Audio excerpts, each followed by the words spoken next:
کہ آپ نے مان لیجیے 30 لیچی کھا لی تو 31ویں کیوں نہیں کھائی؟ ٹیسٹی لگی اس لیے 30 کھائی نا, ٹیسٹی لگی اسی لیے 30 کھائی. 31ویں کیوں نہیں کھائی؟ اس لیے نہیں کھائی کیونکہ 31ویں کی جگہ نہیں ہے, جس کو ہم کہتے ہیں یہاں تک بھر گیا. تو اتنا کھانا ہی ہے. ہمارا تو کہنا ہے بھر پیٹ کھاؤ, وزن گھٹاؤ. اگر آپ کو 30 لیچی کی جگہ ہے اور آپ نے 29 لیچی کھائی, وزن جیون بھر کم نہیں ہوگا. پیٹ بھر کے کھانا ہی ہے. اوور ایٹنگ نام کا کوئی شبد ایگزسٹ کرتا نہیں ہے. پیٹ بھر کے کھانا ہی ہے. ایک کچھ گیانی لوگ کہتے ہیں آپ کو اپنی بھوک سے 80% ہی کھانا چاہیے. ہاں یہ بولتے ہیں, یہ بھی سوال پتا کیسے چلے گا, کیسے کی میری بھوک ہے کتنی؟ اتنا کھانے سے صحت کو کوئی فائدہ, نقصان ہی ہے. جب آپ کھا رہے ہوتے ہیں, کھا لیا کھائے جا رہے ہیں, تو آپ اس وقت حقیقت دیکھنے میں تو آپ نے اپنے آپ کو یاد رکھا ہوا ہے, ایک نوالا بھی نہیں چھوڑ رہے آپ, لیکن حقیقت میں آپ اپنے آپ کو بھول گئے ہو. کیوں بھول گئے ہو؟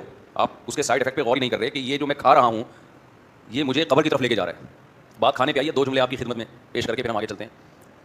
دیکھو ہمارے نا سلام دعا ڈاکٹروں سے بھی ہے, حکیموں سے بھی ہے, علماء سے بھی ہے, ہر طبقے سے ہوتی ہے. اور میڈیکل سائنس میں مجھے ویسے ہی ذاتی دلچسپی ہے. یہ بات خوب اچھی طرح کھوپڑی میں بٹھا لیں کہ جو ڈاکٹر آپ کو کھانے کا مشورہ دے رہا ہے نا, وہ آپ کی صحت کے ساتھ ظلم کر رہا ہے. انسان کی صحت کم کھانے میں ہے, بھوکا رہنے میں ہے. کھانے میں ہے ہی نہیں, ساری بیماریاں کھا کے پیدا ہو رہی ہیں.